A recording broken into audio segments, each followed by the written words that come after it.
राधे राधे भक्तों, हमारे चैनल भक्ति विद गीतिका में आपका स्वागत है। भक्तों, आज की इस वीडियो में मैं आपको तीसरा दिन यानी माँ चंद्रघंटा का पाठ सुनाऊंगी और तीसरा अध्याय महिषासुर का वध सुनाऊंगी। तो आइए भक्तों, पाठ को प्रारंभ करते हैं। माँ दुर्गा जी की तीसरी शक्ति का नाम चंद्रघंटा है। नवरात्रि उपासना में तीसरे दिन इन्हीं के विग्रह का पूजन आराधना किया जाता है। इनका यह स्वरूप परम शक्तिदायक और कल्याणकारी है। इनके मस्तक पे घंटे के आकार का अर्धचंद्र है। इसी कारण से इन्हें चंद्रघंटा देवी कहा जाता है। इनके शरीर का रंग स्वर्ण के समान चमकीला है। इनका वाहन सिंह है। हमें चाहिए कि अपने मन, वचन, कर्म एवं काया को विहित विधि विधान के अनुसार पूर्णतः परिशुद्ध एवं पवित्र करके माँ चंद्रघंटा के शरणागत होकर उनकी उपासना आराधना में तत्पर हो। उनकी उपासना से हम समस्त सांसारिक कष्टों से विमुक्त होकर सहज ही परम पद के अधिकारी बन सकते हैं। भक्तों, अब हम तीसरा अध्याय यानी महिषासुर का वध प्रारंभ करेंगे। ऋषि बोले, महाअसुर चिक्षुर सेनापति ने जब यह देखा कि सेना तो इस प्रकार मारी जा रही है, तब उसे बड़ा क्रोध उत्पन्न हो गया और वह स्वयं ही अंबिका के साथ युद्ध करने निकल पड़ा। युद्ध में जाकर उसने देवी जी पर बाणों की इस प्रकार वर्षा की जैसे मेघ सुमेरु पर्वत की चोटी पर जाकर जलाधार बरसा रहा हो। तब देवी ने उसके बाण समूहों को खेल में ही काट दिया। फिर बाणों द्वारा उसके सारथी घोड़े को मार डाला। फिर झटपट उसका धनुष और ऊंची लहराती ध्वजा काटकर गिरा दी। जब उसका धनुष कट चुका था, तब अपने बाणों से उसके अंग बींध डाले। जिसका सारथी एवं घोड़े मर चुके थे और धनुष कट चुका था, तब वह बिना रथ के पैदल तलवार ढाल लेकर देवी की ओर दौड़ा। तेज तलवार से सींग पर जाते ही प्रहार कर दिया। फिर देवी जी की वाम बाजू पर जोर से प्रहार किया। हे राजन, जो ही उसकी तलवार देवी की भुजा पर पड़ी, त्यों ही टूट गई। फिर असुर क्रोध से आंखें लाल करके शूल पकड़ लिया। भद्रकाली जी उस दैत्य ने शूल डाल दिया। वह शूल इस प्रकार चमकता जैसे कि आकाश में सूर्यमंडल गिर रहा हो। देवी जी ने अपनी ओर आते उस शूल को देखकर उस पर अपना शूल चला दिया, जिससे वह शूल सैकड़ों टुकड़ों में हो गया। साथ में उस चिक्षुर महादैत्य के प्राण निकल गए। जब महिषासुर का बलवान सेनापति मारा गया, तब देवशत्रु चामर हाथी पर बैठकर आ गया और आते ही उसने अंबिका देवी पर शक्ति का प्रहार किया। श्री देवी जी ने हुंकार द्वारा ही तेजहीन कर उसे जमीन पर गिरा दिया। अपनी शक्ति को गिरा हुआ देखकर चामर को बड़ा क्रोध आ गया। उसने पुनः शूल का प्रहार कर दिया। शूल को भी देवी जी ने बाणों द्वारा उछाल डाला। तब सिंह उछलकर हाथी के मस्तक पर चढ़ बैठा। फिर दैत्य के साथ भुजा युद्ध करने लगा। वे दोनों परस्पर लड़ते लड़ते उस हाथी पर नीचे पृथ्वी पर आ गिरे और भयंकर प्रहारों से परस्पर युद्ध करने लगे। तब बड़े वेग से सिंह ऊपर को उछला और ऊपर आकाश से नीचे की ओर गिरते गिरते पंजों के प्रहार से दैत्य चामर का सिर धड़ से अलग कर डाला।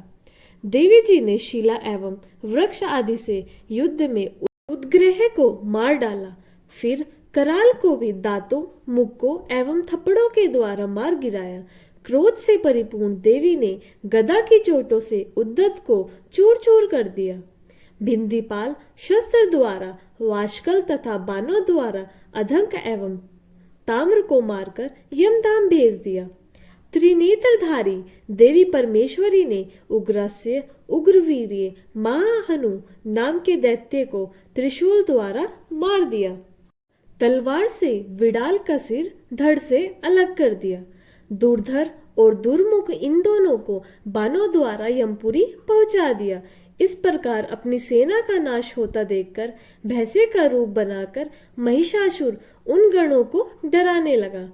कुछ एक गणों पर अपने थुनथुनों से प्रहार किया, दूसरे को सींगों से फाड़ा, कुछ एक को वेग द्वारा, दूसरों को सींगनाद द्वारा और घूमने से, अन्यों को श्वास वायु द्वारा पृथ्वी पर गिराया।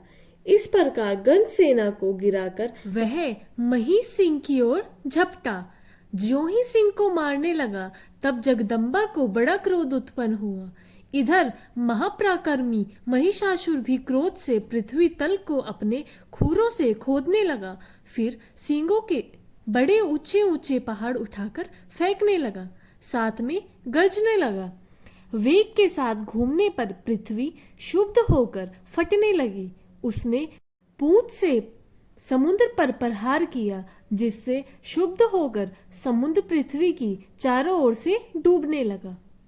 चलायमान होते हुए सिंह के द्वारा छिन्न भिन्न हुए बादल के टुकड़े टुकड़े हो गए। उसके श्वासों की कठोर वायु से उड़ते हुए सैकड़ों पर्वत आकाश से गिरने लगे। इस प्रकार क्रोधपूर्ण उस महादैत्य को अपनी ओर आता देखकर चंडिका उसे मारने के लिए क्रोध में आ गई। कुपित चंडिका ने उसकी ओर पाश फेंका, वह उसके द्वारा उस दैत्य को बांध लिया। तब तो उस महायुद्ध में बंधे हुए दैत्य ने अपने महिषासुर रूप को त्याग दिया, झटपट सिंह के रूप में आ गया। ज्यों ही चंडिका उसका सिर काटने लगी तब तो वह तलवार हाथ में लिए पुरुष दिखाई देने लगा। तब शीघ्रता से तलवार ढाल वाले इस पुरुष को अपने बाणों से देवी ने बींध डाला। तब वह एक बड़ा हाथी हो गया। अपनी सूंड से देवी के सींग को खींचा, फिर गर्जने लगा। उसके खींचते समय अपनी खगड़ के द्वारा देवी ने उसकी सूंड को काट दिया। फिर वह महादैत्य भैंसे के रूप में आ गया और चराचर त्रिलोकी को सताने लगा। तो जगदम्बा चंडिका क्रोध में आकर फिर उत्तम मधुपान करने लगी और लाल लाल नेत्र करके हंसने लगी। वह दैत्य भी बल पराक्रम में मद में उत्तम होकर गर्जने लगा और अपने सींगों से पहाड़ उठा उठाकर देवी की ओर फेंकने लगा। देवी जी ने भी अपने बाणों के समूह से उसके फेंके हुए पर्वतों को चूर चूर कर दिया। तब सुरापान के मद के कारण लाल लाल नेत्र वाली चंडिका जी ने कुछ अस्त व्यस्त शब्दों में कहा। देवी जी बोली, हे मुंड, जब तक मैं मधुपान कर लूं तब तक तू क्षण भर के लिए गर्ज ले। मेरे द्वारा संग्राम भूमि में तेरा वध हो जाने पर तो शीघ्र ही देवता भी गर्जने लगेंगे। ऋषि बोले। इस प्रकार कहकर देवी जी उछलकर उस महादैत्य पर चढ़ गई।